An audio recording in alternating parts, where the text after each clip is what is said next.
Barbie Fortes update, and during Victory Run 2025 kung saan tumakbo si Barbie at nakasama rin niya mga artista at mga vlogger, at may picture din si Barbie kay Agassi Noriga at na-mention pa nga si David Licao. Yan si Barbie for Save the Children. Mga fur babies present today, good morning po sa inyong lahat. Thank you so much for spending your Sunday with us.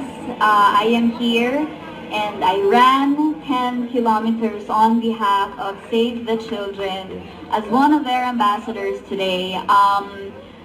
I love seeing athletes, families, friends, kiddos run happily na hindi nyo alam kung gaano kalaki po ang naitulong ninyo sa mga bata ng Save the Children. And also for PAWS, hindi ba? So, napakalaking, it's very meaningful having ran today. And so, ngayon, seeing that there are a lot of participants today makes my heart so happy, and parang binigyan nyo ng mas malaking purpose ang Pasko.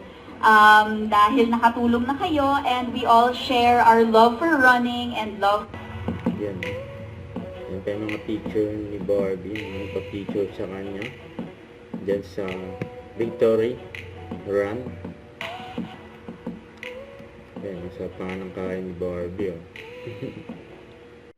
Don't forget to subscribe, click the notification bell for more updates. This is Richard in Action Vlog. Stay tuned for more videos. See ya.